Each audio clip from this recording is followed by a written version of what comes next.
Señores, vivimos una jornada histórica, lo sabemos por el número de cargos, por todo lo que estaba en juego y demás. Y como es natural, cada proceso electoral siempre nos deja lecciones.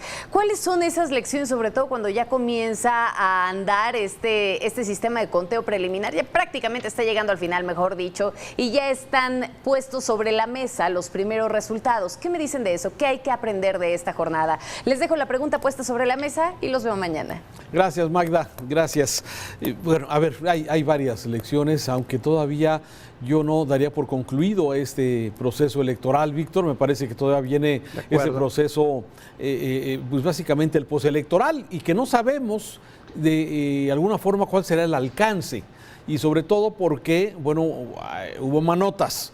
Hubo manos que estuvieron interfiriendo a lo largo de las campañas, hubo gobiernos que estuvieron interviniendo, hubo el gobierno federal, el mismo presidente metiendo la mano y desde luego, metiendo la mano todos los días, desde la mañanera, y desde luego también habrá que esperar pues todo lo que es precisamente el origen, la fiscalización de los recursos, que siempre es algo importante en este asunto. Así es que, bueno, primero es que me parece que no está terminada esta elección. Segundo, apunte que hago sobre el tema que Magda nos deja sobre la mesa, Víctor. El tema precisamente de las encuestas que nos dijeron ciertas cosas antes y que hoy, cuando tenemos a la vista estos resultados que estamos viendo constantemente a lo largo de Mega Noticias, es decir, de los 15 gubernaturas que de alguna forma estaban en juego, hoy podemos decir que por lo menos en 11, sí, Morena lleva una mayoría.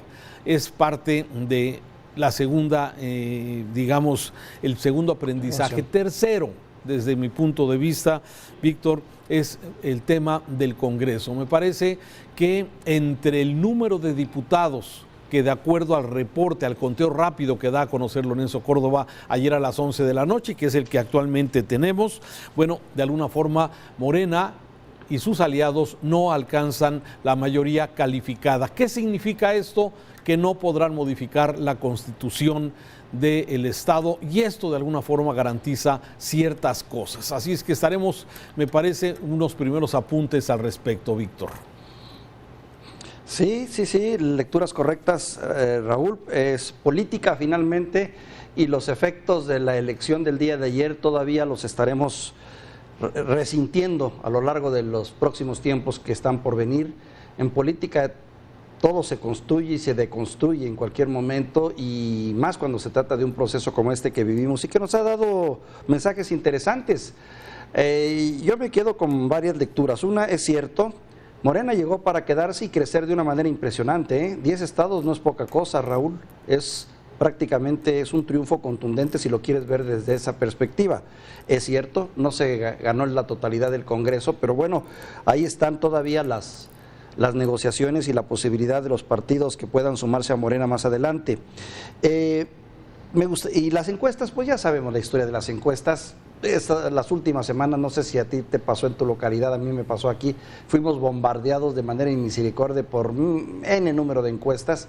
Ya sabemos cómo se mueven, así que no les dimos ni la importancia ni la credibilidad, ni siquiera se divulgaron, ni mucho menos. Las vimos y nos divertimos con ellas, pero realmente a muy pocos trabajos les hicimos caso, por un lado. Por otro lado, las lecciones que me quedan es que en política ni nadie pierde todo, ni nadie gana todo ahora, Raúl, porque entramos en un proceso muy interesante de la democracia mexicana, en la que los participantes tendrán la oportunidad, unos, de demostrar que llegaron para hacer bien las cosas, porque de lo contrario ya saben a lo que se atienen. Los mandaremos a patadas fuera, como se les mandó en otra ocasión. Dos, unos que están participando por primera vez, otros que vienen y se les dio la oportunidad de regresar a ver qué hacen, si cometen las mismas tropelías por las que también fueron expulsados en su momento del juego. Todos tienen compromisos, Raúl.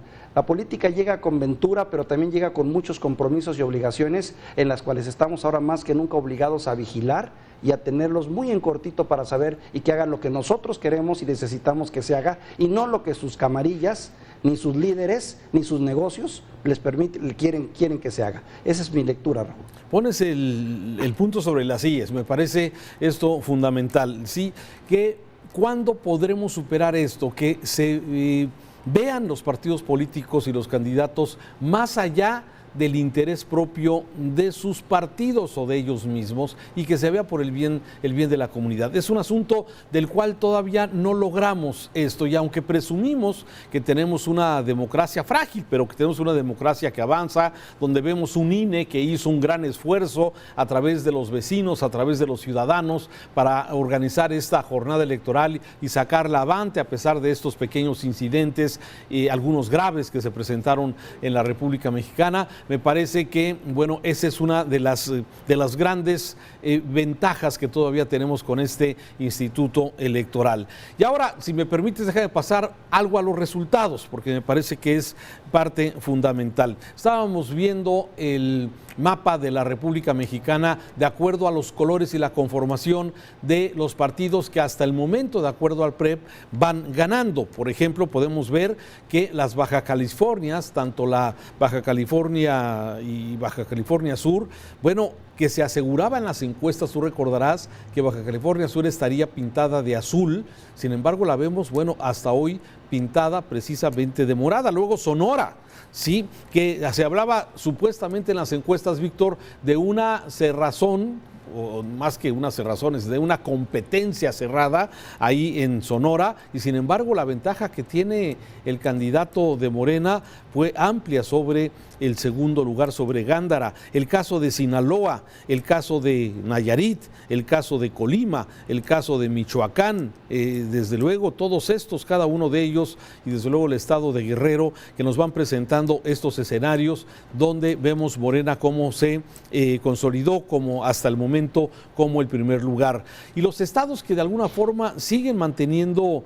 digamos, una oposición, sin duda destaco el caso de Chihuahua, el caso muy importante de Nuevo León para AMC, el caso de San Luis Potosí, que lo estamos viendo color verde, sí, y precisamente el caso de Querétaro, digamos como un bastión, el bastión más importante del Partido Acción Nacional. Esto, de alguna forma, ¿qué es lo que me dice, Víctor, esta lectura, esto que estamos observando? A ver, hay una gran parte de los mexicanos que siguen pensando, siguen creyendo en este proyecto del gobierno del presidente López Obrador a través de lo que ha llamado la transformación del país. Sin embargo, sí, no son los mismos tiempos que hace 3 años. Me parece que hoy hay un grupo importante, por lo menos de 8 millones de mexicanos, que en el 2018 votaron a favor de López Obrador y que ahora 8 millones de mexicanos, especialmente de esos grupos que tanto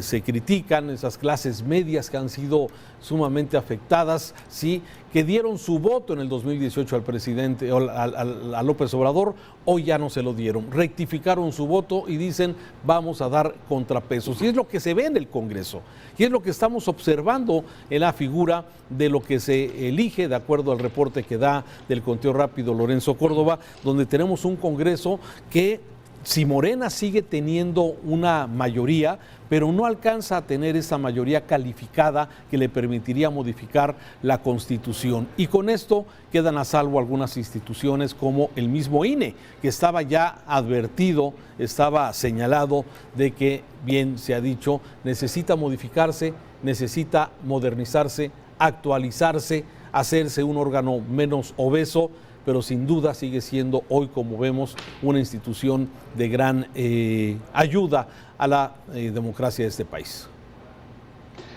Yo lo que quisiera, Raúl, es, y espero y ojalá, no volvamos a los tiempos de antes que los vivimos, tú lo recuerdas bien igual que yo, como el contrapeso, en lugar de entenderse como un contrapeso sano, en el que predomine la razón y los argumentos, era más bien ser contrapeso por ser contrapeso. Por un partido, se vieron frenadas simple y sencillamente por el egoísmo de la otra parte, que olvidándose si eran para bien o para mal, lo que decían era no, era un no simplemente por ser oposición, por ir en contra. Así es. Y eso creo que no se vale, porque eso no es un contrapeso, eso es frenar el desarrollo del país. Ojalá que eso cambie ahora y que exista realmente una negociación y que exista el bien de la nación por delante y que haya altura de miras, porque de lo contrario lo vamos a estar observando hoy más que nunca. Ese es uno en cuanto al comportamiento del Congreso, y yo espero que haya civilidad en ese sentido y madurez para pensar en el bien de la nación, porque ya no tenemos tiempo para el gran concierto del mundo. Y en lo que se refiere a las gobernaturas, bueno, pues ahí está, sigue privilegiándose la gran narrativa de Andrés Manuel López Obrador. Primero los pobres y las necesidades sociales por delante, y ese discurso sigue vendiendo mucho esa clase que se abusó de este país, que se privilegió, esos empresarios que se sirvieron con la cuchara grande y que hicieron camadas de pobres, generaciones de pobres. Sigue vendiendo ese discurso, tan es así que creo que ahí está el secreto del éxito de estos estados que mencionas, que ahora estarán bajo el ámbito de Morena. A ver, el presidente, a pesar de que no participó en la boleta, el presidente participó en esta elección. ¿Sí? Esto sin duda, sí, a través de sus intervenciones ilegales, a través de mantener esta narrativa todos los días en contra de estos segmentos, de estos grupos que tú ya habías señalado, a través del apoyo a los pobres, como tantas veces nos lo dice y se repite constantemente en esa figura de pueblo que no queda clara exactamente si estamos todos o no estamos, o quiénes son los del pueblo, pero esto es exactamente la narrativa que mantiene el presidente, y estuvo presente a lo largo de todas estas campañas, de toda esta jornada electoral, a pesar de que él con su nombre no aparecía. Sin embargo, este tipo de elección, esta intermedia, fue realmente un referéndum para poder evaluar, para poder medir, para poder definir hacia dónde vamos, Víctor. Estamos tan polarizados, Raúl, y está la situación tan interesante todavía en sus lecturas, que basta que tú veas las portadas de los diarios nacionales hoy para que veamos cómo se reparte y la visión. Hay quien dice, por aquí tomé algunas, paran la 4T en el Congreso, dice la portada de Reforma, ¿no? Y la otra portada de la jornada, se avanza en el Congreso, se lograrán los cambios que el presidente quiere, y así lo vas viendo, y te das cuenta cómo cada quien interpreta esta nueva realidad de acuerdo a su situación actual. Por eso te digo, en este caso creo que ni todos ganan todo, ni todos pierden todo. O sea, aquí hubo un balance que todavía tendremos que estar analizando en detalle cómo va a repercutir en la vida política del país, sí, y social, naturalmente. Yo me quedo finalmente con este ejercicio ciudadano, me sigo quedando, porque fue gratificante ver, bueno, cómo en un principio, bueno, la gente se volcó a las calles, a las casillas de alguna forma, sí, y aunque el porcentaje de participación fue del 52%, es decir, no fue una gran participación, no, sí, pero me parece que fue una participación interesante de mucha gente que alcanzó de alguna forma a sentir esta necesidad de participar en esta jornada electoral. Y me parece, como tú bien dices,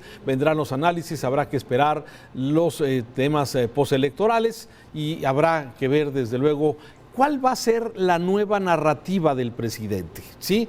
En donde hoy, ya lo decía en la mañana, estaba contento, reconoció que las elecciones fueron limpias, que fueron tranquilas, así lo dijo entre comillas, tranquilas porque digo, no hubo grandes incidencias, sino estas incidencias que estamos señalando, pero ¿cuál sería la narrativa que debe tener el primer mandatario de este país con un grupo de mexicanos que está polarizado, casi todos, y que de alguna forma a través del voto pues dijimos y se dijeron muchas cosas? ¿Cómo lo entenderá y si cambiará la narrativa o seguirá como todos los días, sí, atizándole duro a los conservadores y a los neoliberales del pasado y del actual y de la actualidad? Así es que sí, yo estaba atento hoy a la mañanera, sin embargo, bueno, escuché al mismo presidente de todos los días.